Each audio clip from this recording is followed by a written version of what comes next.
very good reason why it could not be a jihad. However, they turned a blind eye, and many people did actually go there. Some religious scholars who were seen as independent at some stages made calls for jihad there, such as when there was a Fallujah fight in 2004. But the state itself was quite clear that it did not stand on the side of jihad, and it could not do because of its relations with the Americans, and it had seen the consequences before. However, it felt in a controlled environment this could be to Saudi Arabia's gain because of its conflict with Iran and its idea of Shiism as a spreading threat across the region. It became problematic for Saudi Arabia in 2007 when the Americans essentially called them out publicly over encouraging Saudis to go there in small numbers. At that time, even the Interior Minister, Prince Naif, he gathered together many of the religious scholars and actually told them in this, and it was reported in the press at the time, it was quite striking, he upbraided them for not discouraging Saudis to go and fight there, and the Mufti as well came out in 2007, quite a few years after the Iraq struggle had begun, saying the Saudis were being used as a commodity in Iraq. In Syria, something similar is going on. Officially, this isn't a jihad. It's not something being encouraged by the state. We talk about Saudi Arabia, but in actual fact, they know very well that many Saudis are going there, and as long as it's in controlled numbers, they're fine with that.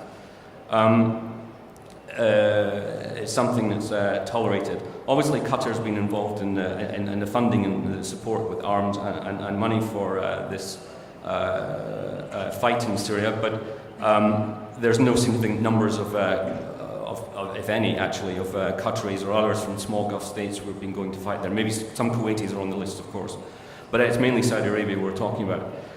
Looking at this, what I think is really striking is that when we talk about political consequence of these conflicts and a policy which supports them, there really isn't a massive political consequence for the Arab states who have promoted these conflicts. Whereas there has been for the Europeans in recent years, since Iraq in 2003. There was a political consequence in Europe when you had a security problem like the Madrid train attack, or you had in London in 2005 the 7/7 event. These things have political reverberations because their political system is different. You just don't really have that in these countries who are encouraging these conflicts in Syria and Iraq. In fact, the main consequence for, I would say, the government's war politically was in 2005 when Bush was pushing for democracy, this democracy promotion idea he had. This caused serious problems for the regimes. But the security problem itself, yes, they suffered, there were attacks here and there, but there was not a political consequence from them. The political threats came from Bush talking about democracy and these kind of things. And I think we're seeing, again, the same with Syria. I think it's the Europeans, despite the fact that the numbers of Europeans are going to fight there, it's the Europeans who are very much worried, I'm comparing Europeans and the Arab countries, about the consequences, although the numbers are much smaller. It's quite striking if you consider the numbers. The number of Saudis who are there, Jordanians, Moroccans and Tunisians, that there is not more of a concern about this in many ways. I think that's because it's seen as something that can be handled in security terms, and that the political aspect of it can be shunted aside and there won't be one. Now, I mean, if we come to ISIS, the conventional wisdom is that it's a big threat for Gulf countries, and in particular for Saudi Arabia. I don't myself really agree with this. I think for a start we've seen how there was one political gain from the very beginning with ISIS, when it turned into the caliphate, which was getting rid of Maliki, which had been a Saudi policy goal for about 5 or 6 years. In terms of the security threat, it's the same strategy as before. When they faced Al-Qaeda from 2003 to 2006, they managed it through increased cooperation with the Americans. They managed to crush it. They managed to challenge it ideologically as well. They had a better argument than those on the other side. And I think as well what comes in here is you know, we think of the caliphate as something that's a very attractive idea, but fundamentally, I think al-Wahhabiyya as a religious ideology is not interested in al-Khilafah. It's not interested in the caliphate.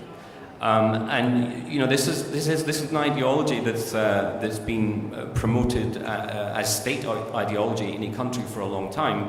The idea that your population would shift on a major point like this, I don't think is convincing. Far more important in the Wahhabi view is the fact that you have the class of religious scholars who are in charge of the religious courts who are applying Sharia law, and the ruler has to make sure this happens. This is far more important. The fact that he's a caliph or not doesn't really matter.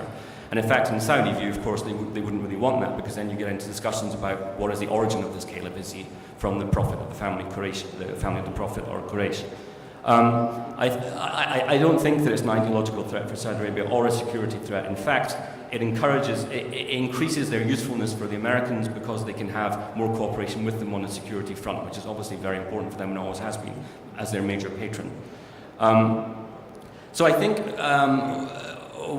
essentially what I want to say is that it seems to me that this war, like the previous one, Iraq, has been remarkably cost-free for some of those in the Arab countries who've been promoting it. Now, the one country I haven't mentioned is Turkey. And there, I would just say that I think Turkey's in a different situation from the Europeans, and I think it's a different situation from the Arab countries who are against the Assad regime and involved in this fight. I think it's a lot more complex for Turkey. Its calculations have to involve issues about refugees, fighters coming across territory, and there are a whole lot of considerations. But for the Gulf states, they are not there.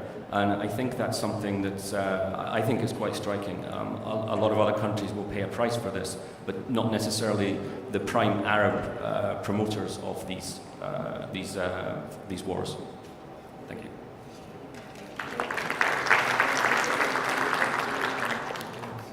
Teşekkür ediyoruz. 10 dakikada bitirdiniz. Tabii yabancı savaşçı fenomeninin özellikle farklı ülkelerin dış politikalarındaki rolüyle ilgili bir konuşma oldu. Bir hayli ilginç bir sunum oldu. Türkiye açısından baktığımız zaman da bizim son yıllarda, özellikle son 2 yılda en fazla dış politikamız açısından maliyet üreten konuların başında geliyor. Benim sormak istediğim sorulardan birisi, belki soru-cevap bölümünde biraz daha detaylı bir şekilde gireriz.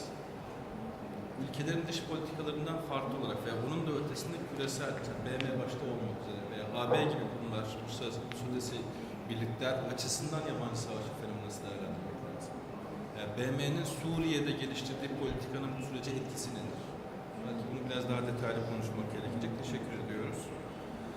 St. Andrews Üniversitesi'nden Mr. Yannick'e geçiyor. Buyurun.